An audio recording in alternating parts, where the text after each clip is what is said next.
Welcome to the Rock is George podcast. I'm your host, George Dionne. Thank you for tuning in. Be sure to hit like, follow, or subscribe on the platform that you're listening to us on.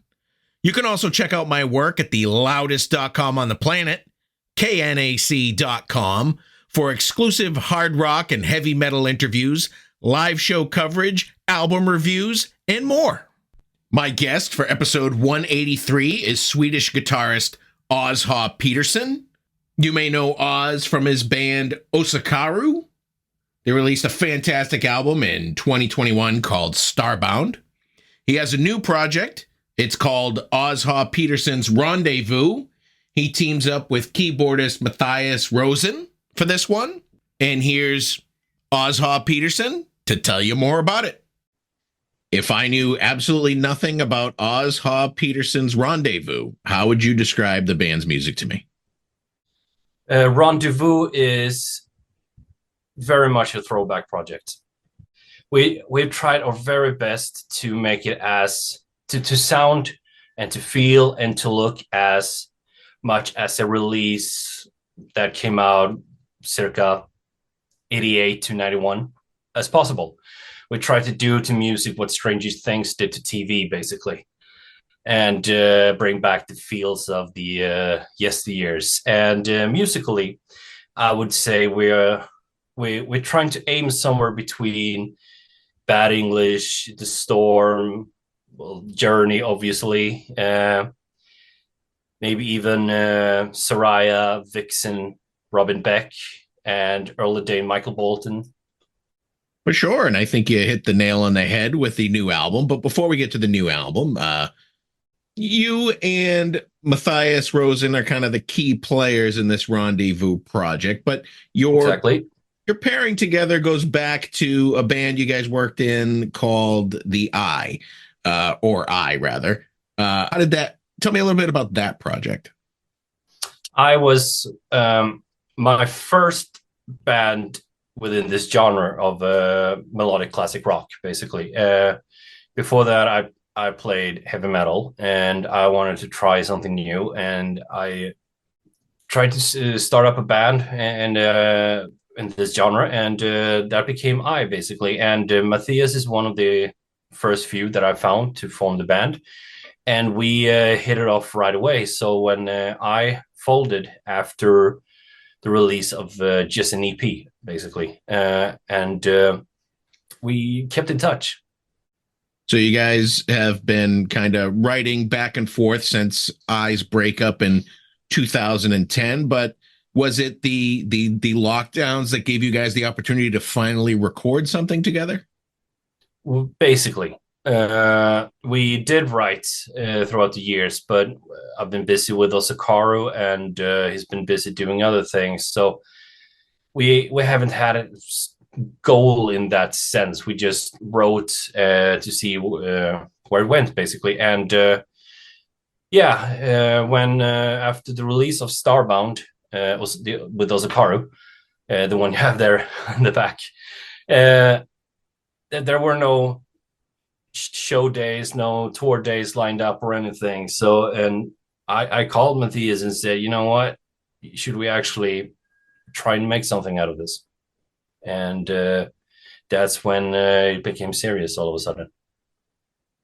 And you've made something serious out of it. Your self-titled debut, HAWE Peterson'S Rendezvous, comes out on March 22nd through Pride and Joy Music. Got quite a few. I mean, you're a guitarist, and MATHIAS is a keyboardist. You brought in some guest musicians as vocalists, as well as other guest musicians. But you got Fredrik Werner from your OSUKARU project. You have Rosander, who's a solo artist, David Forbes from Boulevard, and Jane Gould from Forget Me Not. I'm assuming, well, obviously, Fredrik you've worked with before. How about these other three vocalists? Well, Chris and I have been talking for a few years, but we've never done anything together. I helped him with a few graphical projects for his own solo records and projects in the early years, his early years. Jane and I have been talking since I think it's 2018, 2019 thereabouts, when OSUKARU and her then band Iconic Eye did a show together in Nottingham.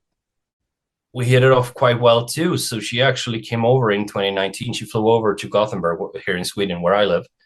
And we spent a few days together writing songs, two of which ended up on this record. And David Forbes of Boulevard is actually a client of my wife. She's a manager. So she's actually managing Boulevard. And that started in 2018 when we saw them play live in Nottingham. We met up with them backstage and we were discussing and talking, and they were mentioned that they were in need of a management because they wanted to tour Europe and they wanted some guidance and some help with that. So we came to an agreement and we started to work on a tour for them, but sadly, COVID happened, so they had to cancel all that. But we kept in touch and all, and when it was time to figure out who I wanted to sing these songs, I didn't have to think long. There were a few songs, you know, his voice on these tunes would be perfect. So I threw away the question to him, and he gladly accepted.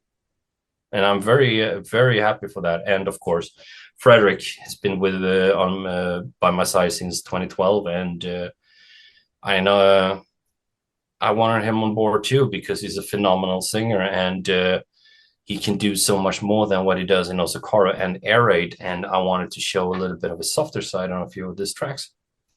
Well, I think you captured that 80s sound that you're going for, inspired by Stranger Things. Certainly very takes me back to the days of Miami Vice, and a lot of hard rock on the radio. Let's talk about your first single. It's out. It's As We Cry. If you want to tell me a little bit about that song.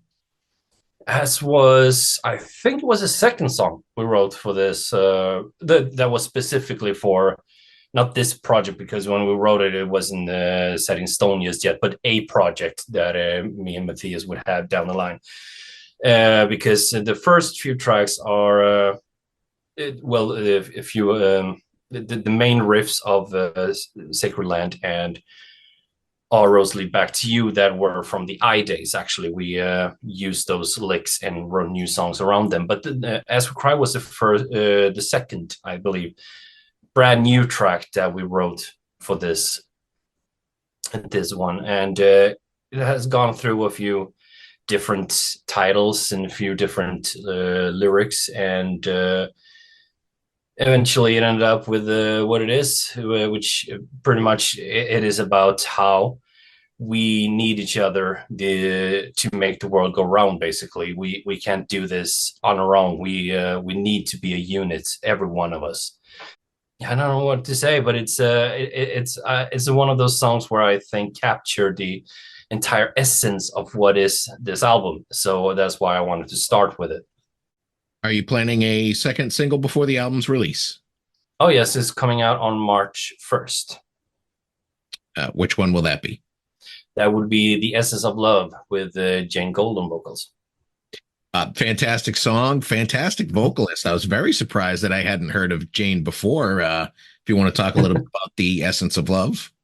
Of course. That one is a complete 180, but still within the genre, so to speak, but it's more on the pop rock side. Very upbeat, very much created to bring out like what I would call false memories. Like it's a song you believe you heard before, even though you haven't.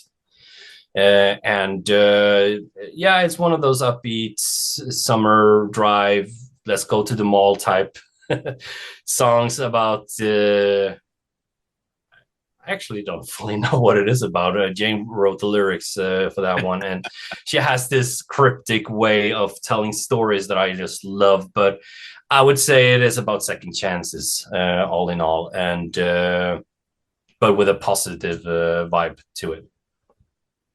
You mentioned, previously you got a couple of songs that were written during the I period, and obviously you wrote from the time that they broke up to to now. Is there any material here that was unused through OSUKARU? Actually, not. We wrote a few of the tunes with Fredrik's voice in mind. The songs, except for Midnight Lady, which was from the get-go, wasn't written for his voice, but the other three that he sings on was written for him, but they were never meant to be OSUKARU tracks. They were always meant to be for this project, even though a few of them were written before it had a name, the project itself. But no, it's a few things left from the I days, but the rest is pretty much brand new. You have some fantastic artwork. You have this kind of country backroads theme to it. From what I understand, you designed the covers. Yeah. And it was inspired about kind of the drives you and your dad used to take and bond over, if you want to expand upon that. Artwork to me is very important for a release. To me, it is 50% of what you hear and 50% of what you see. And they have to go together. So I wanted to create something that gives the same kind of vibe as the songs. And with the songs being having that throwback feel to them, I wanted the cover to have that as well. So the best type of inspiration I could come up with was to go through my own nostalgia, basically. My dad and I, throughout the 90s and early 2000s, went on a long drives on the countryside at a place here called Unesala, which is a small community, roughly 20, 30 minutes outside of Gothenburg. And it didn't matter where we were, if we were just going to grab a pizza or a movie, or if we were going into the city or wherever. It was always the actual drive itself, and the cover would basically be the view from the car window, from where I was sitting. And there are elements in the cover that are Easter eggs, so to speak, that are from this area. And for every release that I've been a part of, at least every official release, I've done the cover art, so even so in OSUKARU. And I didn't want something similar to OSUKARU. I wanted something much more simple but still impactful. This cover as well is not entirely Photoshop, with which a lot of earlier OSUKARU stuff has been. Some of the stuff on this album is actually the cover is actually drawn, and of course I involved a little bit of Photoshop in the final touches and everything, but I've put a lot of time into it, so I'm very happy with it. And for what I've seen, a lot of people dig it, and that makes me very happy. Was it your dad that kind of introduced you to this classic 80s sound? Oh, yeah. It was when I was, in the early 90s. I was digging through his record collection. And in there, I found a lot of Kingdom Come, and a lot of Doro, Striper, Boston, Journey, etc., etc. So I was just totally lost in that world, and he had equal much country in his collection as well. So I'm born and raised with equal as much country as hard rock and heavy metal and rock music. So I think that comes across a little bit on this one as well, especially the cover art. Well, 80s country and today's country are two different sounds. Oh yeah. For me, it is the 80s and the 90s country. Absolutely. Rendezvous is going to be released through Pride and Joy Music. How did you end up signing with the label? With OSUKARU, Starbound came out on AOR Heaven, and George, who was the CEO of AOR Heaven, he was retiring. So his promo agency, which was Germusica, took over, and Germusica had an in-house label, which was Pride and Joy. So Pride and Joy, with the takeover, they became the new AOR Heaven, so to speak. They got all the connections, they got the store shop, they got everything. And when that happened, I contacted them and said, I have of course, there's a more OSUKARU coming, but I also have this release. Would that be of interest to you? And I sent a few demo, one or two, not many at all. And she came back to me and said, you know what? This sounds really good. Let's do it. The Rendezvous album is going to be released digitally and on CD. Is there a planned vinyl at some point? I couldn't find any information on it. Yes, it is ordered, and it will arrive shortly before the release date. Are you going to do anything funky with the vinyl? Or are you going straight up black vinyl? No, it's black vinyl. Interestingly, there are members in OSUKARU and also in Rendezvous where they are like, why should we have colors? Black is fine. So I'm not allowed to do colors, sadly. Well, there's a niche of vinyl collectors that only do color. Most of my collection is color or picture disc or something like that. Yeah, I mean, at some point down the line, there will be color of some release of mine, but it will be black, this one. But there will be a little bit of, extra nuggets here and there in the packaging and stuff. So there will be some bonus items of some sort. Are you planning any live performances with Rendezvous? I know it'd be kind of difficult considering the cast of characters involved. Yeah, I mean, there are 19 musicians. That would be, we would need a big stage for that. But yeah, the thing is, we've been talking. I would be lying if I said we haven't been talking about it. To at least not do full tours or anything, but maybe a show here and there if the opportunity ever arose. But I wouldn't want to do it with me and Matthias and a different cast. I would have at least, part of the ensemble that is on this album. I mean, we do have the same drummer and throughout the entire album, which is Jesper from Allocate. And we have Rebecca Toleros on the majority of the songs playing bass. And then we have, of course, Alice Bates on another track and Robert Mide from Captain Blackbeard and Nighthawk in Metalite playing bass on two tracks. So if any of those people would join in on bass, and we would have Jesper on drums and Fredrik and Chris, I mean, it would be hard to fly in David from Canada, I believe, for such a thing, and maybe even Jane from the UK. But if we could have at least Chris and Fredrik and maybe Susanna, who did the backing vocals for the female-fronted songs or something like that, that would be acceptable. And if they would join in and want to be a part of it, we would absolutely take on a few shows if the opportunity arose. Absolutely. Now, when it came to recording the guitar tracks for Rendezvous, did you play any of the tracks blindfolded? Yeah. You've seen that stuff, huh? Oh, yeah. Yeah, I do that sometimes. Mainly it is editing because I have ADHD.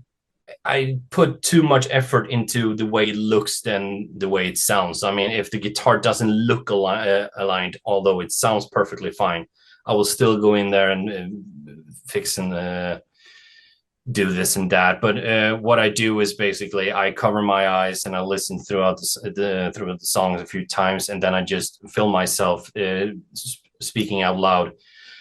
Guitar, second verse, need to do this and that, or stuff like that, and then go back and just fix that.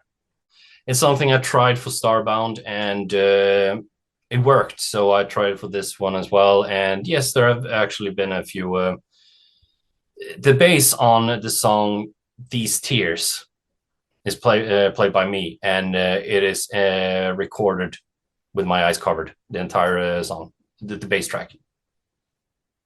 And that was because I wanted to see if I can play it as tight as possible, doing absolutely nothing, and in the editing. So, and I would say it turned out pretty well. There were of course a few mistakes. I mean, I had to do a few different takes, and I had to practice a bit before then. But it was worth it. It was cool to try, and. Yeah, there have been some, not entire songs guitar-wise, but a few takes here and there, a few tracks here and there. Absolutely. What was your go-to guitar for recording this album? I am actually one of those who use a lot of, I wouldn't say budget guitars, but I use Thoman's in-house brand, Harley Benton, a lot on this one. So I can show them if you want. Yeah, if you want to show one, yeah, sure. But this one is the one I use for the main left and right rhythm guitars. It is Harley Benton.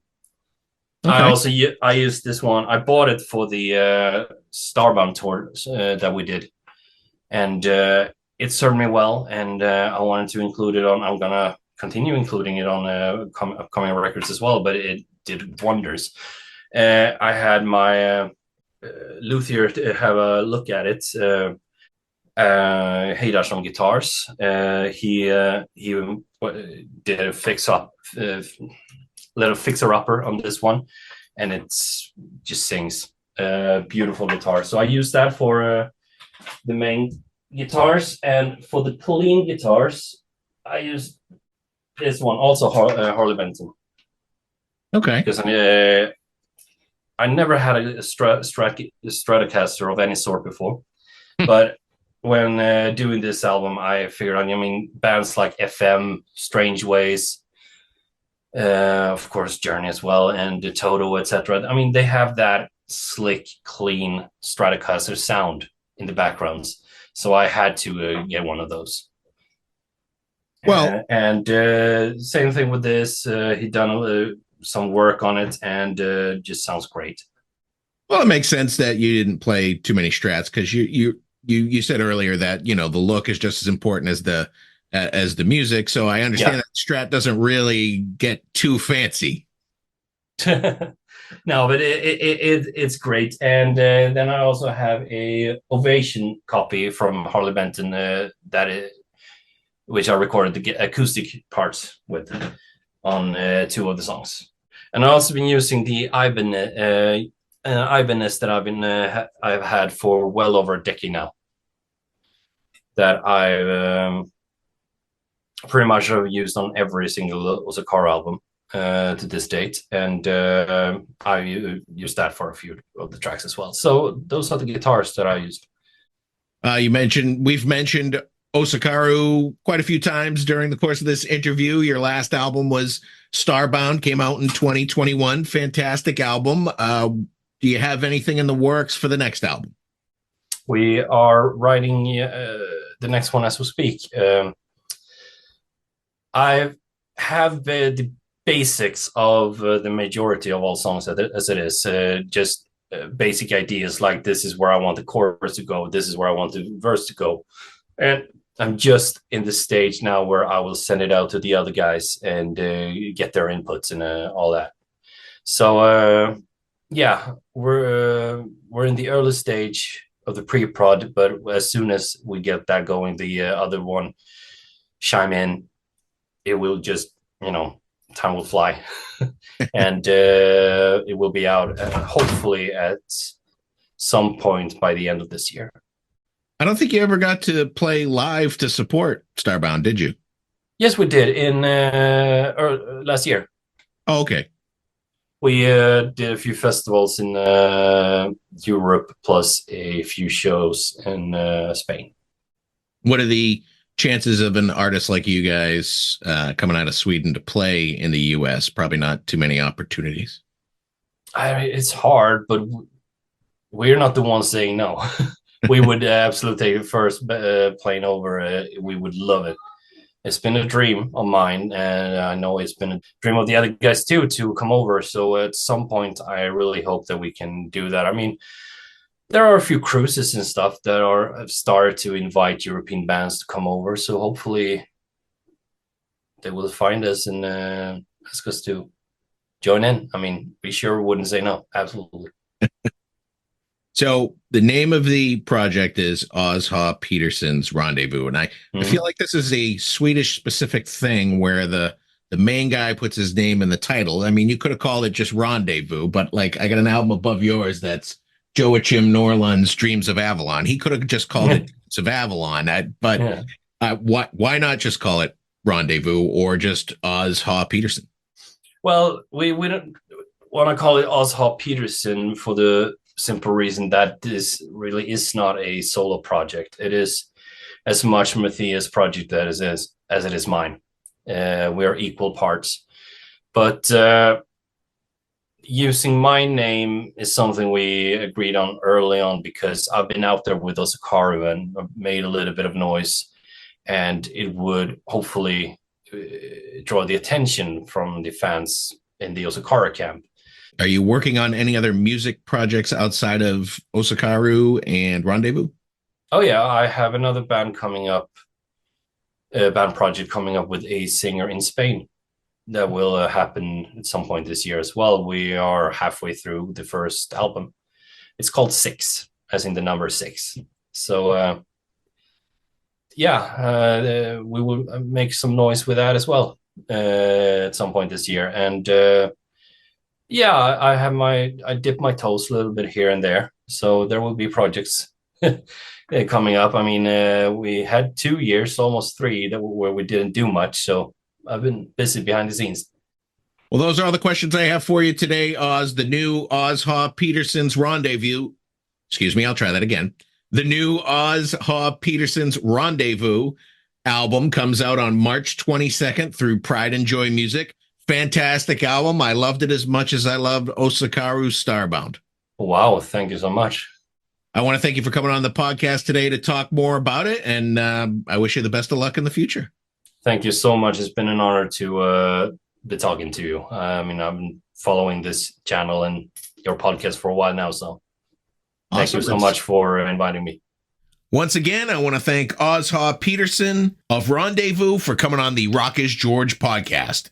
Be sure to check out their latest self-titled debut, out March 22nd through Pride and Joy Music. Head over to your favorite music streaming app. Take a listen to what's available. If you like what you hear, buy a physical copy. Support the artist. For all things Rendezvous, head over to their official Facebook page /OHP Rendezvous.